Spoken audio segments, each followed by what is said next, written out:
일주일 동안 세상을 살다 보면 또 여러 가지 뉴스를 접하게 될 때가 있습니다. 지난주에 니가타에서 소학교 2학년 여자아이가 살해당한 뒤에 선로에 놓여져서 비참하게 발견된 일이 있었습니다. 근처에 사는 고바야시 하루카라고 하는 용의자가 체포되었다는 이야기를 듣고 좀 마음이 놓였습니다. 정말 있을 수 없는 일이 일어난 것에 대해서 참 마음이 너무나 아팠습니다.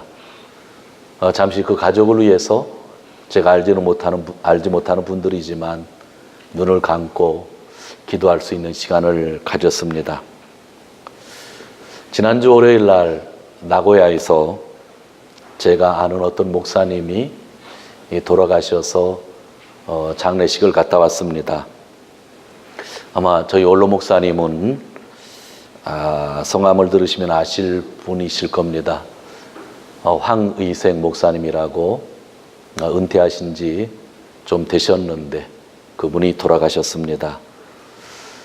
제가 일본에 처음 왔을 때 그분이 저에게 그 교단에 그 예식서를 한 권 주셨는데 그것이 그렇게 고마웠습니다. 성결교회가 아니었기 때문에 아무것도 모르는데 예식서 하나를 주셨는데 많이 도움이 되었었습니다. 그 목사님은 어려운 교회를 도와주는 데에 앞장섰던 목사님이죠. 그래서 다른 교회보다 교회 부담금을 2배 이상 내시는 그러한 목사님이셨습니다. 민단이 꽤 오랜 역사를 가지고 있는데 민단이라는 조직이 노인홈을 하나도 만들지 못할 때에 그 교회는 특별 노인홈을 나고야에도 만들고 도요하시에도 만들고 했던 교회고 그 당시에 담임 목사님이셨습니다. 지금도 양쪽 노인홈에는 한국 사람들, 일본 사람들이 많이 들어와서 또 정부의 보조를 받으면서 일하고 있는, 그렇게 함께 지내고 있는 곳이기도 하죠. 근데 갑자기 연락을 받고 가야 되겠구나 해서 그렇게 다녀왔습니다. 헌화를 하면서 돌아가신 분의 얼굴을 뵀는데 이 세상 삶이 이렇게 짧구나라고 하는 생각도 하게 되었습니다. 제가 왜 이야기를 하는가 하면 지난주에는 제가 잘은 모르지만 제 인상에 남았던 분이 몇 분 돌아가신 것이 텔레비전에 나왔기 때문입니다. 15일 날 키시 시게타다 나나주 산 73세에 돌아가셨는데 마이니치 신문사 덕구베츠 행시우 이잉 신문을 텔레비전을 켜면 가끔 하얀 머리로 이렇게 정부 정책에 대해서 이렇게 비판하시던 분이었죠. 안보 법안에 대해서 아주 반대를 많이 했었고 10여 년은 안 됐을 것 같은데 거의 10여 년 전에 북조선에 대한 전후 처리 비용을 일본이 한국에 배상한 만큼 북조선에 해야 된다고 이야기를 하고 그게 뉴스가 됐던 분이죠. 그 당시 그분이 이야기한 게 1조 엔 정도는 북한에 배상해야 된다고 하는 그러한 이야기를 했던 아주 양심적인 그러한 신문 기자였습니다. 73살이면 너무나 짧은 인생이잖아요. 또 그 다음 날에는 한 가수가 돌아가셨는데 아마 여러분들이 잘 아는 가수죠. 사이조 히데키라고 하는 분이죠. 일본에 왔는데 그분의 얼굴을 보니까 이상하게 한국 사람 얼굴 비슷해요. 히로시마 출신이신데 나중에 조금 이렇게 조사해 보니까 원래 한국분 자이니치로 태어났던 분이었던 것 같아요. 물론 지금은 일본 국적을 가지고 있다가 돌아가셨겠지만 그분은 또 63세였어요. 너무나 젊은 분이 돌아가셔서 참 안타깝다 하는 생각을 했습니다. 세상에서 우리가 열심히 살고 있지만 어느 분은 100살까지 사는 사람이 있고 또 어느 분은 63세에 돌아가신 분이 있고 어떤 여자애는 정말 있을 수 없는 일 때문에 소학교 2학년이 돼서 세상을 떠나는 그러한 사람도 있었습니다. 이게 우리 주위에 있는 보통적인 현실이 아닌가 생각합니다. 저희는 오늘 이 자리에 있습니다. 저희도 언제 죽을지 모르지만 제가 오늘 한 가지 단어를 여러분들에게 이야기하고 싶은 것은 은혜라고 하는 겁니다. 내가 오늘 여기서 죽든지 내일 죽든지 30년을 살다 죽든지 우리 크리스찬은 은혜라고 하는 이 한 단어를 기억하면서 이 세상에서 살아야 된다고 하는 그러한 말씀입니다. 은혜라고 하는 단어는 오늘 성경의 본문과 또 연결이 되기도 합니다. 요한복음 5장 1절에서 5절까지를 보면 한 병자가 나오고 있었는데 2절에 보면 양의 문 그 주위에 히브리어로 베데스다라고 하는 연못이 있었다고 기록이 되어 있습니다. 예루살렘 성으로 들어가기 위해서는 여러 가지 문이 있었는데 그 중에 하나 양의 문이라고 하는 곳이 있었습니다. 제사 드릴 양들이 들어가는 문이었죠. 그 양의 문은 북쪽에 위치하고 있었고 들어서면 바로 성전이 보였습니다. 양의 문 곁에 베데스다라고 하는 연못이 있었다고 성경은 이야기합니다. 오늘날 이 연못은 물이 고여 있지 않은 그냥 흔적으로만 남아 있다고 합니다. 그런데 베데스다라고 하는 그 히브리어를 한국말로 번역하면 무슨 뜻인가 하면 은혜의 집이라는 뜻입니다. 그 연못이 은혜의 집이라고 하는 그러한 뜻을 가지고 있다고 하는 것입니다. 그런데 오늘 성경을 보면 이 은혜의 집에 누가 모여 있었는가 하는 것입니다. 병에 걸린 사람들이 모여서 물이 동하기를 기다렸다고 합니다. 왜냐하면 하나님의 사자가 내려와서 연못의 물을 한번 움직이게 할 때에 가장 먼저 뛰어들었던 사람은 낫는다는 전설이 있었기 때문에 그 소문 때문에 전국에서 모여든 병자들이 연못 주변에는 가득했다고 성경에서 이야기하고 있습니다. 오늘날로 이야기하면 종합병원에 모인 여러 환자들, 수많은 환자들의 모습을 상상할 수 있을 것입니다. 은혜라고 하는 것은 성경적으로 이야기할 때 인간의 행위와 반대되는 말입니다. 행위는 어떤 결과를 위하여 자기의 노력이 필요하다는 것이고 은혜는 결과를 위해 자기 노력의 근거나 조건을 가지지 않은 것을 은혜라고 합니다. 그런데 이 은혜의 집에 가장 먼저 뛰어들려고 온 사람들이 가득했다고 하는 이야기입니다. 일반적으로 몸이 아프고 몸에 장애를 가지고 있다고 하는 것은 정말 힘든 삶을 살고 있다고 하는 것입니다. 그런데 연못에 있었던 사람은 플러스에서 더 큰 고통을 당하고 있었던 것입니다.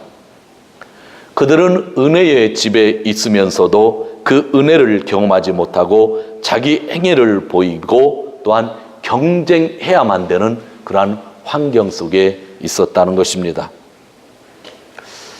저는 이 말씀을 준비하면서 생각해 보았습니다.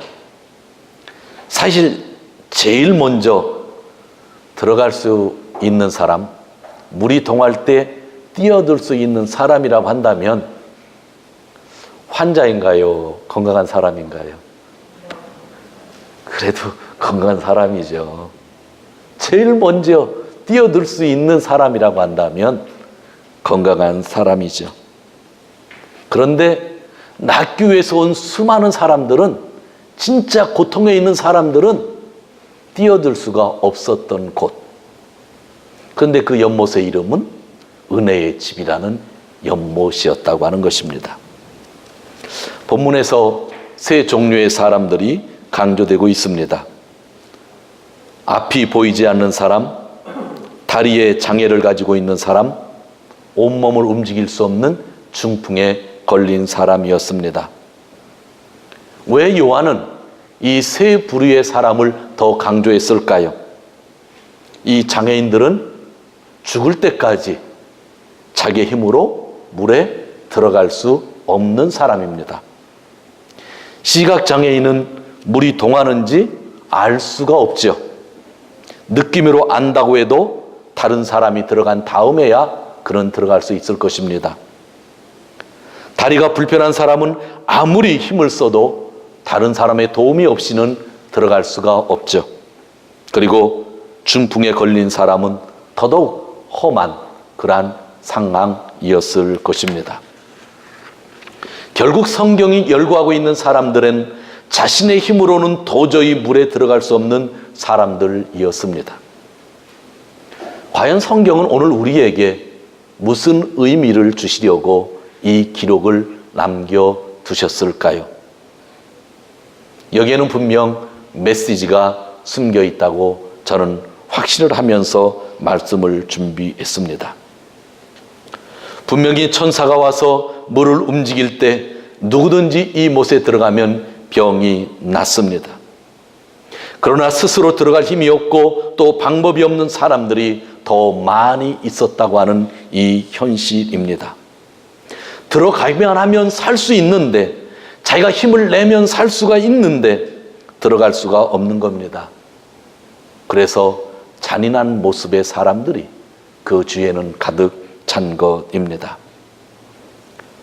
사랑하는 성도 여러분, 우리의 힘으로 세상에서 열심히 살다 보면 해결될 수 있는 일들이 있을 것입니다. 좀 더 열심히 공부하고, 좀 더 노력하고, 좀 더 노동하고, 좀 더 달리다 보면 분명히 해결될 수 있는 일들이 있을 것입니다.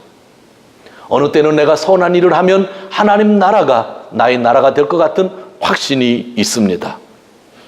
그런데 분명한 것은 나의 힘으로 내가 아무리 노력해도 되지 않는 일들이 너무나 많이 있다고 하는 것입니다. 우리 크리스찬들은 노력하며 사는 사람들이 아닙니다. 하나님은 게으른 자를 가장 싫어하지만 노력하지 말라고 하는 이야기가 아니라, 우리 크리스찬들은 하나님의 은혜로 사는 사람들을 크리스찬이라고 오늘 성경은 이야기하고 있는 것입니다. 성도 여러분, 베데스다는 은혜의 집입니다.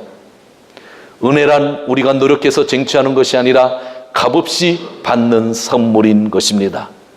이곳에 예수님이 오늘 오신 것입니다.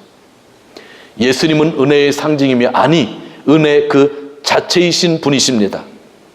그런데 그 은혜를 베푸실 예수 그리스도가 은혜의 집에 오셨는데 아무도 예수님을 바라보지 않고 오직 물이 동하기만 기다리고 있었습니다.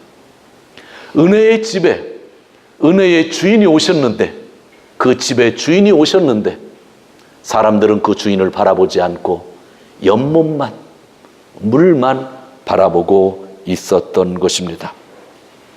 우리도 이 세상 속에서 은혜를 깨닫지 못하면, 누가 은혜를 주시는 분인지 알지 못하면 경쟁하면서 내 힘으로 살 수밖에 없다고 하는 것입니다. 모습이 좀 이상하지 않아요? 은혜의 집에서 서로 죽느냐 사느냐 하면서 경쟁하고 있었다고 하는 것입니다. 이 세상은 어떤 의미로 사느냐 죽느냐는 세상일지 모릅니다. 은혜를 감사할 틈도 없이 모두 살기 위하여 노력합니다. 그리고 내가 살아남아야만 된다고 합니다. 그래서 남을 밟아야만 내가 살 수 있다고 그렇게 가르치는 사람도 있습니다. 그러나 오늘 성경은 그렇게 가르치지 않습니다. 너희 힘으로 살 수 없다고, 오직 은혜 안에서만 살 수 있다고 말씀하고 있는 것입니다. 먼저 저와 여러분이 주님의 은혜를 구하며 사시는 귀한 성도님들 되시기를 주님의 이름으로 축원드립니다. 6절과 7절입니다. 우리 같이 읽도록 하겠습니다. 6절과 7절 시작.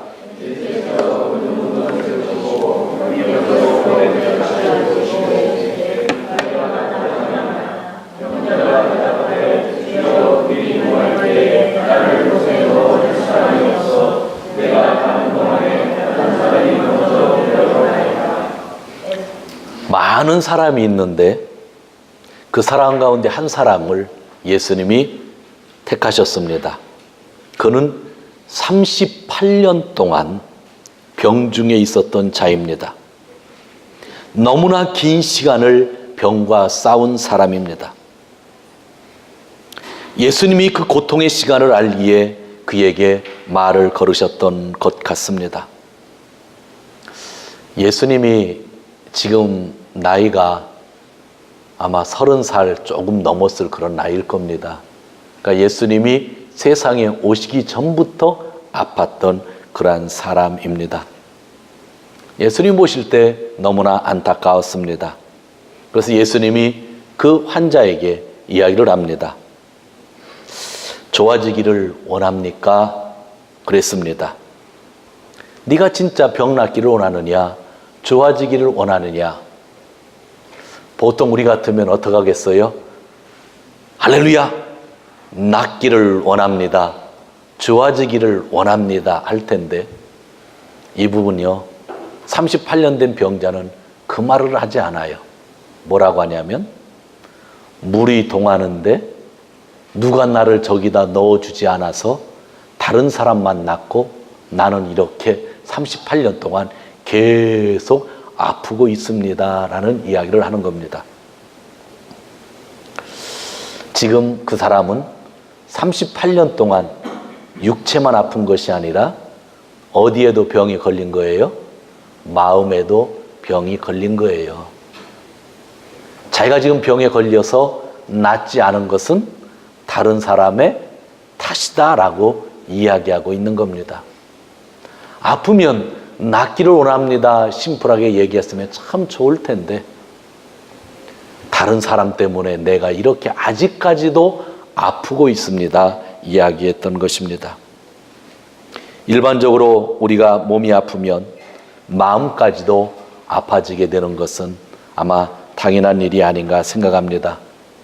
어느 때는 포기하고 싶은 생각도 들고 어느 때는 분노로 가득 찰 때도 있습니다. 이 7절은 이 38년 된 병자의 증오감을 다른 의미로 표현해주는 그러한 말이기도 했습니다. 사랑하는 성도 여러분, 우리가 오랫동안 내 힘으로 무언가를 하려고 노력하다 보면 다른 사람들이 노력해서 얻은 결과를 보면서 참 잘했습니다 라고 박수를 치기는 참 어렵고 거꾸로 나보다 더 열심히 노력했던 사람을 어떤 의미로 미워할 때가 있다고 하는 거죠. 사람이 다 똑같을 수는 없잖아요. 저는 100m를 달리는데 학생 때에 마음은 항상 1등하고 싶었는데 달리다 1등 해본 적은 한 번도 없습니다. 한 번만이라도 했었으면 제가 육상선수 됐을 수도 있을 텐데 한 번도 못했어요. 항상 저보다 빠른 사람이 있더라고요. 우리가 세상을 살다 보면 내 힘으로 살고 당신으로 살고 서로 경쟁하지만 나보다 더 열심히 하는 사람들이 있더라는 거죠.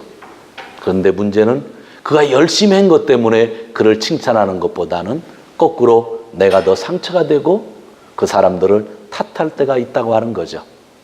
그래서 크리스찬에게 오늘 예수님을 통해서 요한복음은 말씀해주고 있는 겁니다. 우리의 힘으로 사는 것이 아니라 뭐로요? 은혜로 살아야만 된다고, 은혜로 채워져야만 된다고 말씀하고 있는 거죠. 저는 여러분들에게 오늘 이 말씀을 정말 간절함으로 전하고 싶은 것입니다. 제가 노력을 하는 게 아니에요. 정말 열심히 노력을 하고 있습니다. 열심히 말씀 보고 여러분들을 위해서 기도하고 또 여러 가지 책들을 많이 보면서 또 준비를 합니다. 그런 것들이 나쁘다고 하는 게 아니에요.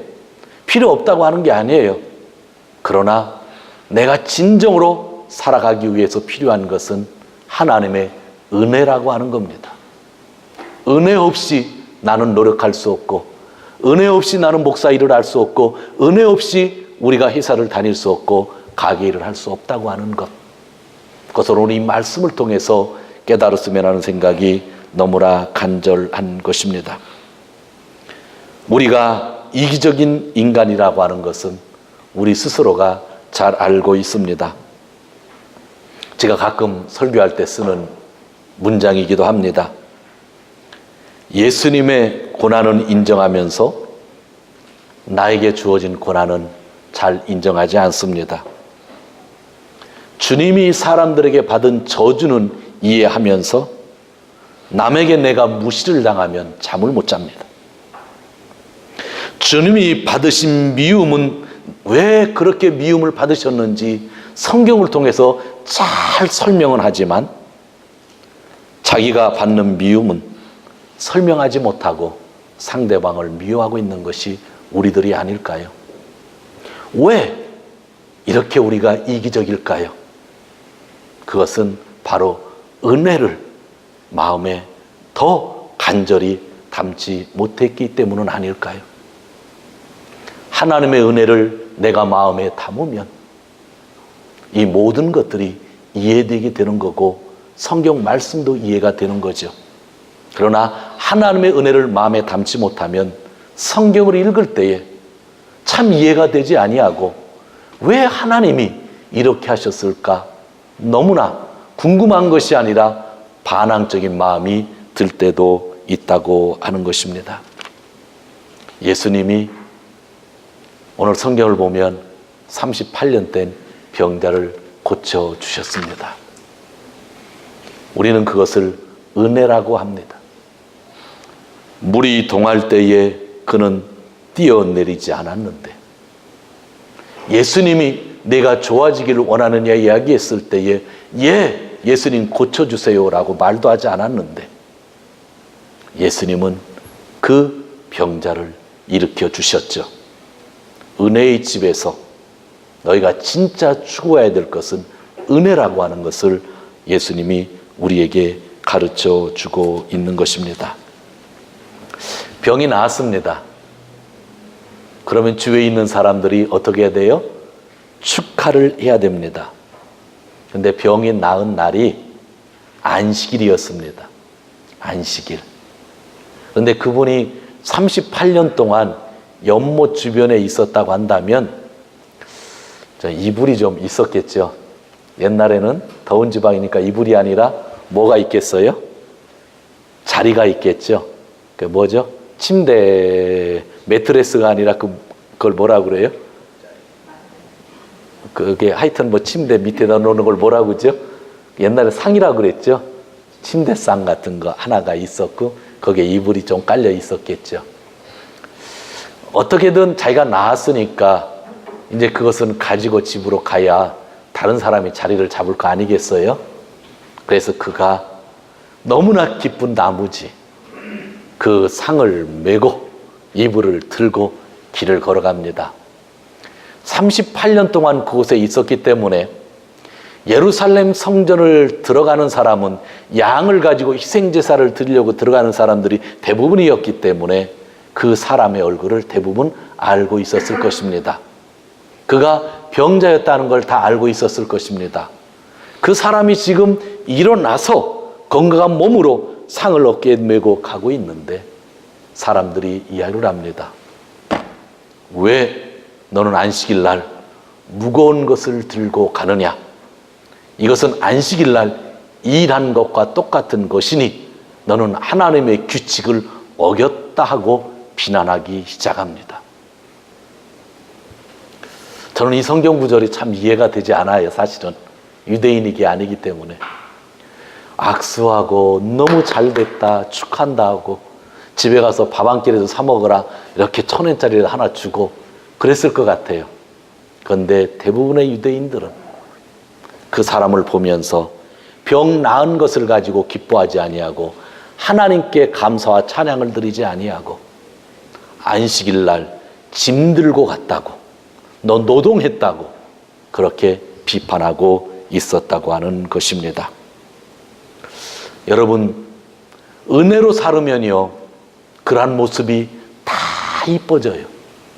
그러나 내 행위로 사는 사람들은요 은혜 받은 사람들을 보면 자꾸 규칙 얘기를 꺼내는 것입니다. 자꾸 자기 기준을 만들어서 상대방을 넘어지게 한다는 거예요. 왜 우리가 상대방에 대해서 그렇게 너무나 엄격한지요? 나는 그 자를 가고 어떤 자가 있으면 나를 척도하지 아니하고 왜 상대방만을 보고 있을까요? 예수님이 말씀하셨듯이 내 눈에 있는 들보를 보라 그랬죠. 근데 왜 상대방에 있는 티끌만 보고 있을까요? 우리 안에 뭐가 없기 때문에? 하나님의 은혜, 그에 대한 믿음이 없기 때문이죠.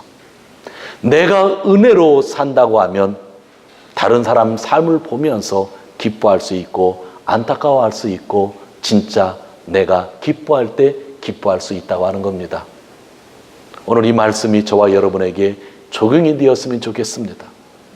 세상에 나가서 삶을 사는데 다른 사람 행동이 미워진다든지 왜 저러는지 이해가 안 된다든지 좋은 일인데도 불구하고 축하하기보다는 자꾸 시샘이 든다고 하면 내 안에 뭐가 부족하다는 거예요?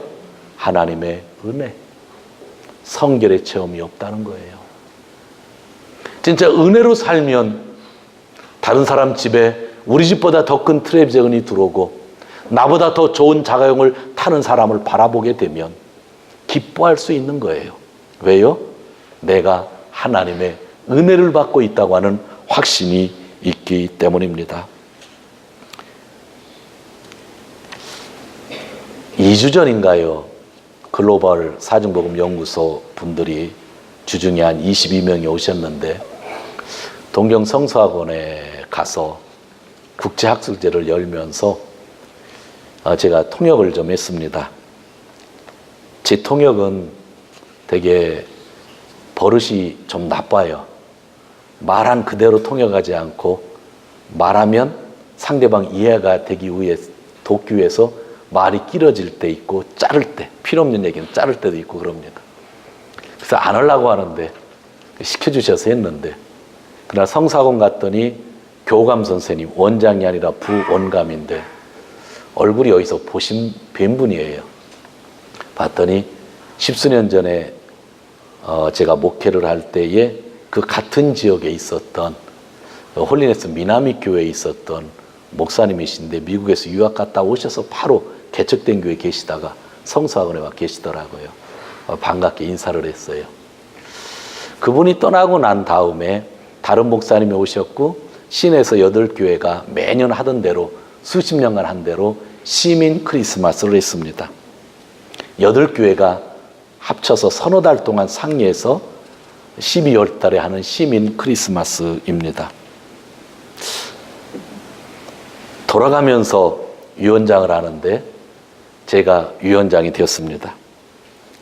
기도하다가 그냥 단순히 믿는 사람들만 모여서 축하하면 무슨 의미가 있겠는가? 안 믿는 사람들이 많이 참석했으면 참 좋겠다. 그리고 복음 메시지를 강사를 모셔다가 전하면 좋겠다라는 생각이 들어서 그런 쪽으로 위원 목사님들과 상의하면서 집회를 준비했습니다. 그런데 당일날 일이 터졌습니다. 생각했던 인원의 2배가 왔습니다. 그것도 안 믿는 사람이 반 이상이 왔고 아마 수십 년의 역사상 가장 많은 사람이 왔습니다.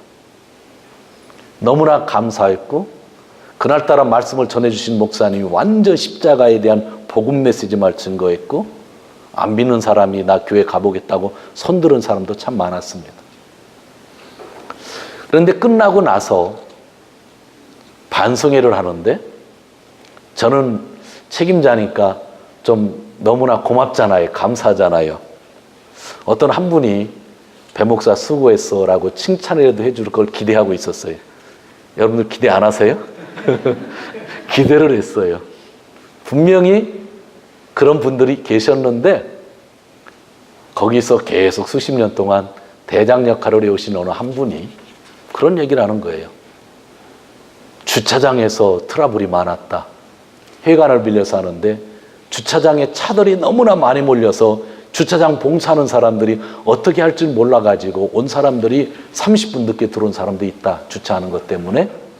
그러면서 그 행사에 대해서 비판을 하시는 거예요. 너무나 속이 상했어요. 왜냐하면 예상했던 인원보다 2배가 오면 주차장이 아무리 봉사자들을 세워놔도 다 해결할 수가 없어서 길 옆에 세워놓을 수밖에 없고, 봉사자들도 그런 생각을 못했고 우리 위원들도 그런 생각을 못했으니까 당연히 트러블이 있고 문제가 있는 건 당연하죠. 몇 분이 늦게 들어온 것도 진짜 너무나 마음이 아프죠. 그런데 그런 생각이 들었어요. 안 믿는 사람들이 주님의 말씀을 들었던 진짜 좋은 크리스마스, 시민 크리스마스였는데 목적이 뭐예요? 안 믿는 사람들에게 예수님을 증거하는 게 목적이었잖아요. 너무나 많이 와서 주차장에서 트러블이 일었다고 하면 그 트러블이 있었는데 너무나 좋은 현상이었어, 그렇게 얘기해야 되는 것인데 그 트러블만 보고 매여갖고 갔겠다. 그것 때문에 비판을 하시더라고요. 그래서 제가 말을 막고 그냥 다른 쪽으로 진행을 했었어요. 이것이 우리 삶 속에 참 많이 있는 것 같아요. 하나님이 그날 특별한 은혜를 통해서 그 시민들을 위해서 많이 보여주셨잖아요. 하나님의 마음을 움직이지 않으시면 도저히 올 수 없는 그런 일들이잖아요. 그런데 왜 우리는 그 은혜를 생각하지 못하며 왜 조그만 트러블을 생각하고 있는가? 지금 38년 동안 진짜 자기 행위로는 아무 일도 할 수 없었고 남들이 먼저 들어감으로 인하여 마음까지 병들었던 그 사람이 예수님의 은혜로 말미암아 상을 들고 걸어가고 있는데 너 왜 안식일을 어겼냐고 이야기하는 사람이 있었다. 그것이 성경에 기록되어져 있고 그것을 오늘 우리에게 하나님은 들려주시고 있는 겁니다. 은혜로 살지 않으면, 은혜를 잃어버리면 우리도 똑같이 병에 드는 겁니다. 교회에 매주일 나오지만 예수를 믿는 것이 어느 때는 어렵다고 하시는 분들이 있지만 사실은 어려운 게 아니에요. 은혜로 구원받았잖아요. 십자가의 은혜로. 그러니까 은혜로 살면 되는 거예요. 성령을 더욱더 구하고 은혜로 살다 보면 우리가 이해 안 되던 것들이 이해되고 다른 사람들을 배려할 수 있는 마음이 되고 부족해도 품어줄 수 있는 마음이 생기는 거예요. 그러나 은혜를 잃어버리면 자꾸 결점이 보이기 시작하고 자꾸 말하고 싶어하고 그 사람을 볼 때마다 화가 나더라라고 하는 이야기입니다. 성도 여러분, 오늘 말씀을 정리합니다. 오늘은 교회의 절기로 성령 강림절입니다. 성령 강림절은 오늘의 본문처럼 복음을 증거하시던 예수님이 십자가에 달려 죽으시고 부활하신 다음에 제자들을 만나서 부활의 메시지를 증거하신 후 복음을 위탁하시고 승천하시게 되는데 그 제자들이 그 주님의 약속하신 성령을 기다리며 기도할 때에 성령 충만했던 날, 그때부터 초대교회가 이루어졌는데 그날을 기념하는 날이 성령 강림일입니다. 제자들은 예수님에게 3년 동안 배웠습니다. 그리고 예수님이 이루시는 여러 가지 기적을 보았고 죽은 사람을 살리는 것도 제자들은 3번씩이나 보았습니다. 그리고 돌아가셨던 예수님이, 십자가에 달렸던 예수님이 무덤에서 일어나셔서 부활하신 것도 보았습니다. 그런데 예수님은 바로 복음을 증거하러 전도하러 나가라고 말씀하지 않고 성령부터 받으라고 이야기를 했습니다. 너희가 머리로 이해를 하고 내가 목숨을 걸고 열심히 순교하는 마음을 가지고 복음을 증거하는 네 행위가 있다 할지라도 한 가지가 없으면 너는 그 사역을 완성할 수 없다는 겁니다. 그 한 가지가 바로 성령의 은혜입니다. 내가 성령의 힘으로 일하지 않으면, 성령의 능력으로 그 은혜로 일하지 아니하면 나중에 내가 열심히 일해가지고 교회가 세워졌다고 이야기하게 되니, 내가 예수를 믿는 것은 버리지 않겠지만, 내가 목숨 걸고 죽어 순교하는 일도 할 수 있겠지만 네 힘이 아니라 성령의 힘으로 일해야 된다고 말씀하시면서 성령을 기다리라고 했던 날, 그들은 기다리면서 기도했고 성령을 받게 되었다고 하는 거죠. 내가 예수를 믿어 구원 받았다고 하는 확신이 이 세상을 살아갈 힘을 주는 게 아니에요. 누가 계셔야 돼요? 내 힘으로 살 수 없기 때문에 성령이 나에게 있어야 되는 거예요. 예수님이 오늘 성경에서 말씀해 준 구절이 있습니다. 17절 말씀 같이 읽도록 하겠습니다. 17절 시작.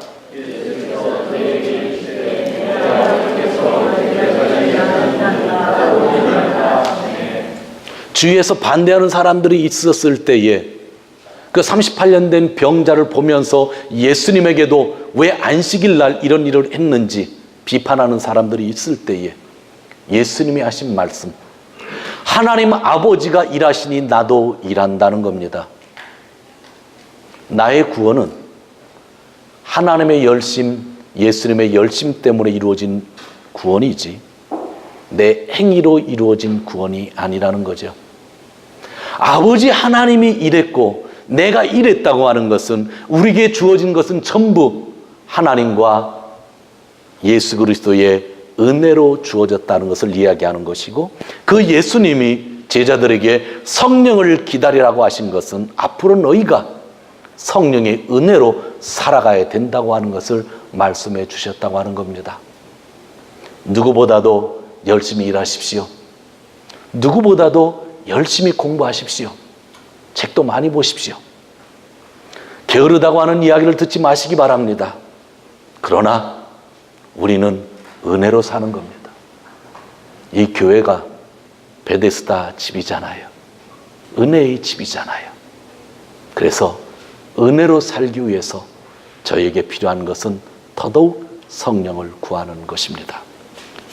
사랑하는 성도 여러분, 자기 힘으로 연못에 들어가면 살 수 있는 것이 아닙니다. 성령의 능력으로 은혜로 사는 겁니다. 나의 약함 때문에 다른 사람을 미워하며 사는 것이 아닙니다. 그 사람도 나에게 해줄 수 있는 것은 아무것도 없습니다. 미워해야 소용이 없고 미워한다고 그 사람이 변하지 않습니다. 오직 성령의 은혜만이 나를 바꾸어 주십니다. 규칙으로 살고 법으로 사는 것이 아닙니다. 규칙을 지켜야 될 때 지키고 질서가 우리에게 중요하지만 그때그때 우리에게 주시는 성령의 음성을 우리가 들을 수 있어야만 됩니다. 지금 우리는 베데스다에 있습니다. 바로 여기가 은혜의 집입니다. 은혜의 집에서 물이 동하는 것을 기다리는 것이 아니라 예수 그리스도, 주 대신 예수 그리스도를 바라보며 늘 성령과 함께 동행하시는, 그래서 은혜 충만하시는 귀한 성도님들 되시기를 주님의 이름으로 축원드립니다.